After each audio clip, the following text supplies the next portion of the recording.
Medak రీజియన్లో 7 bus డిపోలు ఉన్నాయి. 7 bus డిపోల్లో Siddipet bus స్టాండ్కు award రావడం జరిగింది. దీంతో పాటు డిఎం సుఖేందర్ రెడ్డి ఉన్నారు. వారిని అడిగి మరిన్ని వివరాలు తెలుసుకునే ప్రయత్నం చేద్దాం. నిజంగా అవార్డు ఏ విధంగా వచ్చింది, అసలు ఏమేమి చేపట్టారు? యాక్చువల్గా ఈ అవార్డు యొక్క ముఖ్య ఉద్దేశం ఏంటంటే మన ఎండీగా సజ్జనార్ గారు వచ్చిన తర్వాత ప్రతి లెవెల్లో కూడా ఎంప్లాయీస్ అందరినీ కూడా వాళ్ళని మోటివేట్ చేయాలి, తద్వారా అత్యుత్తమ ఫలితాలు తీసుకురావచ్చు అన్న ఉద్దేశంతో ప్రగతి చక్రం అనే ఒక ప్రోగ్రామ్ని అంటే ప్రతి 3 నెలలకోసారి, అదేవిధంగా ప్రతి నెలలకోసారి, ప్రతి నెలలో డిపోల వారీగా, అదేవిధంగా ప్రతి 3 నెలలకోసారి రీజియన్ వారీగా, ప్రతి 6 నెలలకోసారి జోన్ వారీగా ప్రతి కేటగిరీలో కూడా అత్యుత్తమంగా పనిచేసిన వారిని ప్రతి కేటగిరీలో తీసుకుని డ్రైవర్లు కానీ, కండక్టర్లు కానీ, మెకానికల్ కానీ, శ్రామికులు కానీ, సూపర్వైజర్స్, అదేవిధంగా బస్ స్టేషన్స్, ఇట్లా వివిధ కేటగిరీలో తీసుకొని వాళ్ళందరికీ ప్రగతి చక్రం పేరున అవార్డు ఇవ్వడం జరుగుతూ ఉంది. దానిలో భాగంగా ప్రతి బస్ స్టేషన్కి కూడా ప్రతి త్రైమాసికంలో అంటే ప్రతి 3 నెలలకు ఒకసారి ఇవ్వడం జరుగుతూ ఉంది. దానిలో భాగంగానే 2024-25 ఆర్థిక సంవత్సరం మొదటి త్రైమాసికంలో మన ఉమ్మడి మెదక్ జిల్లాలో ఉన్నటువంటి దాదాపు 46 నుంచి 50 బస్ స్టేషన్స్ ఉంటాయి. అన్ని బస్ స్టేషన్లోకి వెళ్ళి మన సిద్దిపేట మోడర్న్ బస్ స్టేషన్ని అత్యుత్తమ బస్ స్టేషన్గా మన ఉన్నతాధికారులు దాన్ని ఎంపిక చేయడం జరిగింది. ఈ ఎంపిక అనేది ఏ అంశాల మీద ఆధారపడి ఉంటుందంటే ముఖ్యంగా ప్రయాణికులకు మనం కల్పించిన సౌకర్యాలు, టాయిలెట్ ఫెసిలిటీ అవుతాయి కానివ్వండి, అదేవిధంగా ఫ్యాన్స్ అయితేనేమండి, అదేవిధంగా ఈ cooling water, drinking water, summer అయితేనే కూల్ వాటరు, నార్మల్ సీజన్లో మామూలు వాటరు, తర్వాత ప్రయాణికులకు కూర్చోడానికి సీట్స్, ఇవన్నీ ప్లస్ అక్కడ అందుబాటులో ఉన్న ఎంక్వైరీ కంట్రోలర్స్ కానివ్వండి, బస్సులు అందుబాటులో ఉండడం కానివ్వండి, ఇవన్నీ చూసి అదేవిధంగా మాకు వచ్చే కమర్షియల్ ఆదాయం అంటే బస్ స్టేషన్లో ఉన్న స్టాల్స్ని అద్దెకి ఇవ్వడం ద్వారా వచ్చే ఆదాయము, ఎన్ని స్టాల్స్ ఉన్నాయి, ఎంత ఆక్యుపెన్సీ ఉంది, అన్ని స్టాళ్ళు కిరాయికి ఇచ్చినట్లయితే ఆదాయం పెరుగుతుంది. ఇట్లా ఇతరత్ర ఇవన్నీ చూసి బేరీజ్ వేసుకొని ఎవరైతే బాగా చేస్తారో ఫస్ట్ ప్రయారిటీ ప్రయాణికుల యొక్క సదుపాయాలు అవి చూసి ఎంపిక చేయడం జరుగుతుంది. దానిలో భాగంగా మనకు Siddipet depot modern bus station, Siddipet depot పరిధిలో మోడర్న్ బస్ స్టేషన్ని ఈ మొదటి త్రైమాసికంలో ఎంపిక చేయడం జరిగింది. ఓకే, అంటే మనకు నిజంగానే ఈ యొక్క ప్రయాణికులు, మహిళలు ఉచిత ప్రయాణం చేస్తున్నారు. ఈ సందర్భంలో కూడా ఈ యొక్క బస్ డిపో కూడా ఏ విధంగా ఉంది అంటే నిజంగా పోయిన గత సంవత్సరానికి ఈ సంవత్సరానికి నష్టంలో ఉందా, లాభాల్లో ఉందా, నిజంగా వివరాలు ఏమన్నా? మనకు ఈ మహాలక్ష్మి స్కీమ్ కింద యాక్చువల్గా ఏంటంటే దాదాపు 70% మంది మహిళా ప్రయాణికులు ఎక్కుతూ ఉన్నారు. మనకి ఈ స్కీమ్ రాకముందు డిసెంబర్ 9న స్కీమ్ లాంచ్ అయింది. నవంబర్ వరకు మనకు స్కీమ్ లేదు. నవంబర్ వరకు చూసుకుంటే కూడా మన సిద్దిపేట డిపో ఉమ్మడి మెదక్ జిల్లాలోని 7 డిపోల పరిధిలో కూడా మన సిద్దిపేట డిపో ఒకటి ప్రాఫిట్లో ఉంది. 2,21,00,000 రూపాయలు మన గత నవంబర్ వరకు 2023-24 ఆర్థిక సంవత్సరం నవంబర్ వరకు మనం లాభంలో ఉన్నాం.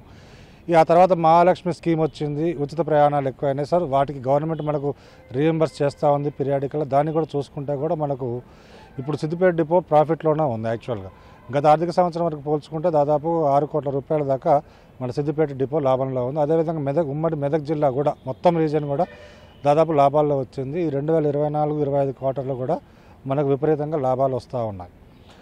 కాకపోతే ఇక్కడ మెయిన్ మనకి ఏంటంటే మహిళా ప్రయాణికుల తాకిడి అనేది బాగా ఎక్కువైంది. ఇంతకుముందు ఓవరాల్గా మా డిపో ఆక్యుపెన్సీ రేషియో అంటాం మేము, బస్సులో ఉన్న సీట్ల నిష్పత్తి ఆక్యుపెన్సీ రేషియో అనేది 69, 70, 71% ఉండేది.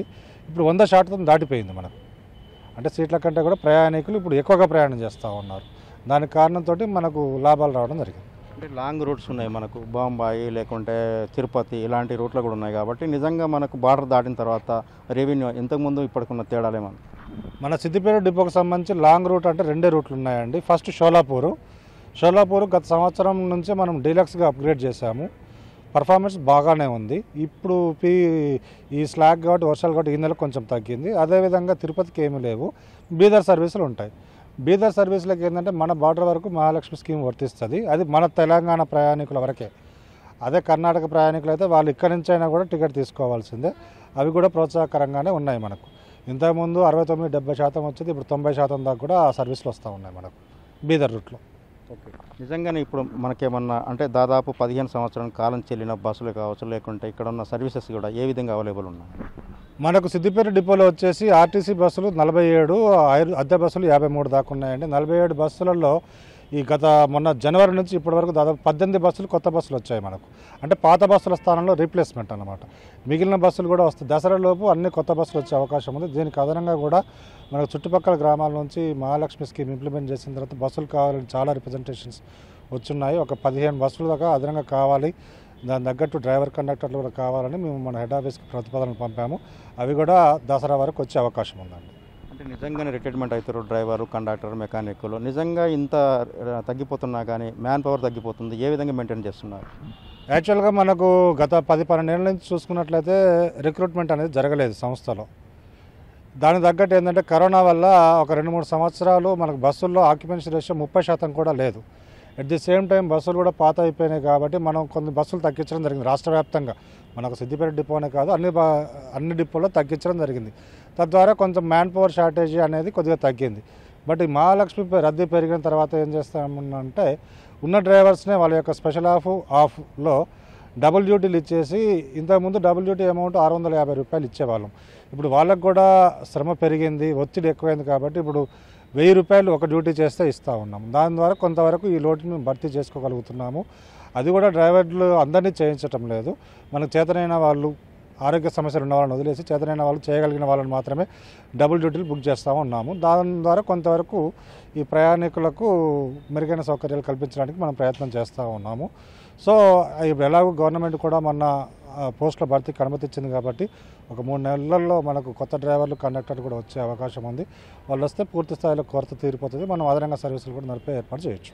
కొన్ని రూట్ల విద్యార్థులు వచ్చే, కాలేజీకి కావచ్చు, స్కూల్కే కావచ్చు, ఇంకా విద్యార్థులు వచ్చే అవకాశాలు ఉన్నాయి. కొన్ని రూట్ల బస్ సౌకర్యం లేదంటున్నారు. కొన్ని చోట్ల కూడా మహిళలు ఉచిత బస్సు చాలామంది ఎక్కుతున్నారు. వాటి గైడ్లైన్స్ ఏమైనా చేంజ్ చేసే అవుతుంది? ఇప్పుడు ఒకటండి, మన విద్యార్థుల కోసం అయితే మన సిద్దిపేట డిపో పరిధిలో దాదాపు 13 బస్సులు కేవలం విద్యార్థుల స్కూళ్ళ కోసమే నడుపుతున్నాము. అంటే దాంట్లో సాధారణ ప్రయాణికులు ఎక్కవచ్చు కానీ ఎక్కరు, ఎందుకంటే విద్యార్థులు ఎక్కువ సంఖ్యలో ఉంటారు కాబట్టి ఎక్కరు. ఆ 13 బస్సులని పూర్తిగా వాళ్ళ కోసమే వినియోగిస్తున్నాము. ఈ మహాలక్ష్మి స్కీమ్ వచ్చిన తర్వాత మీరు అన్నమాట వాస్తవమే.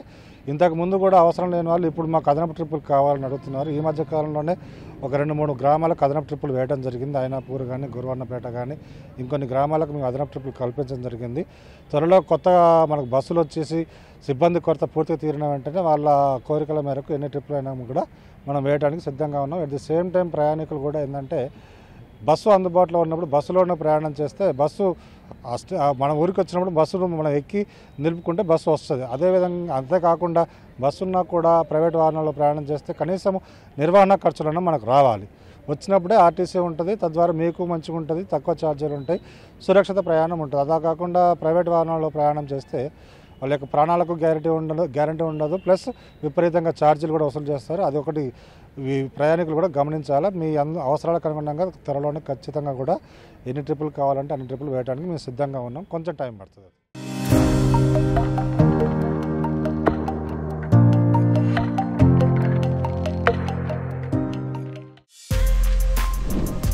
For more videos like this, subscribe Big TV channel.